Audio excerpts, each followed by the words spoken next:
प्यारे बच्चों, कैसे हैं आप सब? आशा करती हूँ आप सब अच्छे होंगे, स्वस्थ होंगे। स्वागत है आपका इस कक्षा में। आइए आज हम पढ़ते हैं हिंदी का पाठ 8, किसका काम। इस पाठ का उद्देश्य है सुश्री देविका रंगाचारी द्वारा लिखित इस कहानी में बताया गया है कि जो काम लड़कियों के लिए निश्चित किए गए हैं वे लड़कों के लिए भी आवश्यक है। वस्तुतः लड़के लड़कियों को चाहिए कि जहां तक हो सके वे अधिक से अधिक काम सीखे और कर। रवि ने उमा के कमरे में झांका। अरे मैं भूख से मरा जा रहा हूँ। उसने कहा खाने के लिए कुछ बनाकर दे दो, मुझे काम है। उमा ने तुरंत उसको जवाब दिया। कल मेरी गणित की परीक्षा है और मुझे बहुत पढ़ाई करनी है। कितनी खराब हो तुम। मैं घंटों क्रिकेट खेलकर आ रहा हूँ और तुम यह भी नहीं जानती हो कि माँ घर पर नहीं है। अच्छा भाई, मैं तुम्हारे लिए जो है कुछ बना देती हूँ। उमा ने हताश भाव से अपनी गणित की पुस्तक बंद करते हुए कहा। यही चलता रहा तो वो फेल हो जाएगी। कभी दरवाजे की घंटी सुनो तो कभी नौकरों को काम बताओ तो कभी फोन उठाओ। यही करते करते उसे पढ़ने का समय ही नहीं मिल पाता था। ठीक है। उमा की माँ को उसकी नानी से मिलने अस्पताल जाना था। उमा की नानी पिछले कुछ दिनों से बीमार चल रही थी। दरवाजा ठीक से बंद कर लेना, माँ ने सुबह चिंता भरे स्वर में कहा। दोपहर का खाना समय पर खा लेना। ठीक है। माँ, मैं 11 साल की हूँ। माँ ने विरोध किया था। मैं अपनी देखभाल कर सकती हूँ। मैं जानती हूँ, श्रीमती मलिक मुस्काई। तुम बहुत समझदार हो, इसलिए आज घर तुम्हारे भरोसे छोड़ जा रही है। ठीक है। वो तुम बहुत समझदार हो इसलिए आज घर तुम्हारे भरोसे छोड़े जा रहे हैं। फिर उन्होंने भौं सिकोड़ कर कहा, गैस का सिलेंडर जरूर बंद कर देना और रवि को खाना परोस देना। और उसे खाना क्यों परोसना पड़ेगा? उमा ने चिड़चिड़ा कर पूछा। वो 13 साल का है, अपना खाना खुद ले सकता है। आप इसे इतना लाड क्यों करती हैं? वो घर में हाथ तक नहीं हिलाता। खाना बनाने की तो बात दूर रही। हाँ हाँ, श्रीमती मलिक ने बात टालते हुए कहा। अभी इन सब बातों में मत पड़ो, मुझे तैयार भी हूं। उमा उड़कर रह गई। किसी भी तर्क वितर्क को उमा यही लाकर खत्म कर देती। ये एक ऐसी बात थी जिससे उमा के दिल को हमेशा ठेस पहुंचती थी। ठीक है। उसके परिवार में आपस में काफी स्नेह था, किंतु घर में जिस तरह की भूमिका निभाने की अपेक्षा उमा से की जाती थी उससे वो कुड़ने लगी थी। और ये फैक्ट भी है। सुबह स्कूल जाने से पहले वो नाश्ता बनाने में माँ की मदद करती है, बिस्तर समेटती है और लंच बॉक्स में नाश्ता रखती है। शाम का समय घर के काम और पढ़ाई के बीच बढ़ जाता था। वो बड़े शौक से घर की जिम्मेदारियों में माँ का हाथ बटाने को तैयार रहती थी, किंतु रवि को इधर उधर टहलते और काम के लिए हुक्म चलाते देखकर वो चिढ़ जाती थी। क्या रवि सुबह अपना बिस्तर ठीक नहीं कर सकता? वो माँ से पूछती। वो अपने कपड़े तक तह करके और इस्त्री करके भी तो रख सकता है। घर में लड़की की भूमिका के बारे में श्रीमती मलिक के अपने विचार थे। वे रवि को घर का कोई काम करने को नहीं कहती थी और ये गलत था, है ना। उमा को लगता था कि 2 साल पहले उसके पिता की मृत्यु हो जाने के बाद से स्थिति बदतर हो गई है। उमा अधिकाधिक जिम्मेदारियां अपने ऊपर लेती चली गई। वैसे उसकी माँ उसका बहुत आभार मानती थी। ठीक है। उमा तो मेरा दाहिना हाथ है, वे अपनी सहेलियों से कहती थी। सच पूछा जाए तो घर वही चलाती है, उससे मुझे बड़ी मदद मिलती है। रवि वैसे का वैसा रहा, हर समय मटर गश्ती करता और अपने शौक पूरे करता। उमा ने रवि के लिए सैंडविच बनाए और उसके कमरे में ले। बनाना सीख क्यों नहीं लेते? उसने पूछा। डबल रोटी पर मक्खन या जैम ही तो लगाना है बस। इसमें क्या मुश्किल है? हाँ हाँ, बना क्यों नहीं सकता? रवि ने तिरस्कार से कहा। पर ये सब औरतों के काम है और रसोई के बखेड़े में पड़कर मुझे अपना समय बर्बाद नहीं करना। उमा क्रोध से जल उठी। तो मेरे पास बहुत फालतू समय है, वो चिल्लाई। कल मेरी परीक्षा है और तुम्हारे लिए बनाने में मेरे 15 मिनट बर्बाद हो गए। और तो तमीज से बात करो, रवि ने डांटा। मैं तुम्हारा बड़ा भाई हूँ, समझी? तुम्हें मेरी इज्जत करनी चाहिए। मेरा खाना परोसना तुम्हारा कर्तव्य है। और ये बात बहुत गलत थी।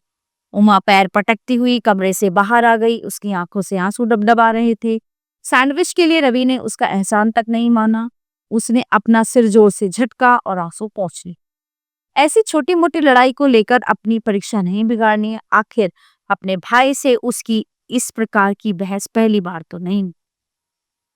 एक हफ्ते बाद उमा को स्कूल में खेले जाने वाले नाटक, संगीत और जादू में मुख्य भूमिका के लिए चुना गया। ये एक ऐसी लड़की की भूमिका थी जो एक दिन बारिश में बाहर घूमते हुए जादुई कारनामे कर बैठती। इसको लेकर उमा बेहद उत्साहित थी। स्कूल की छुट्टी के बाद ठहर सकती हो क्या, नाटक की अध्यापिका श्रीमती श्रीनिवासन ने पूछा। मैं पहले से तुम्हें नहीं बता पाई, पर मैं तुम सबके लिए खाने का इंतजाम करती। आज तुम लोगों को इन भूमिकाओं के लिए आजमाऊंगी। नाटक के मंचन के लिए कुल 2 हफ्ते का समय है।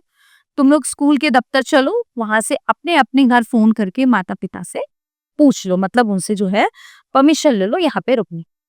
उमा सोच में पड़ गई। उसकी माँ सारे दिन के लिए नानी के अस्पताल में थी, नानी के पास अस्पताल में थी। उन्होंने उमा से रवि को खाना खिला देने के लिए कहा था। वो दुविधा में पड़ गई।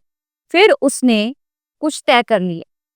अब समय आ गया है कि रवि अपने काम खुद करना सीखे, इसलिए उसने फोन करके रवि को अपने स्कूल में रुकने के बारे में बता दिया और उसके कुछ कहने के पहले फोन रख दी। मेरे खाने का क्या होगा, रवि चिल्लाया, कि दूसरी तरफ उसे सुनने वाला कोई नहीं था। वो भागा भागा रसोई में गया और खाना ढूंढने लगा। एक बर्तन में चावल भीगे रखे थे और बगल में कई खाली बर्तन थे। उमा ने सोचा था कि घर लौटकर कुछ सादा सा खाना बना लेगी, पर अब वो भी नहीं था। रवि ने फ्रिज में रखे सामान की खोजबीन की, किंतु वहां 2 कटोरी दही और कच्ची सब्जियों के अलावा उसे कुछ नहीं मिला। डबल रोटी और मक्खन भी नहीं था। रवि को घबराहट होने लगी। उसके पेट में चूहे कूद रहे थे। वो निराश भाव से शून्य में ताकने लगा। भीगे चावलों से क्या किया जाता है? फ्रिज में मिले 2 अंडों को उसने हाथ से फेर कर देखा। क्या उन्हें तोड़ देने से ऑमलेट बन जाता है या उन्हें साबुत पका दिया जाता है? इन दोनों तरीकों की आजमाइश करने की हिम्मत उसकी नहीं, क्योंकि नुकसान हो सकता है।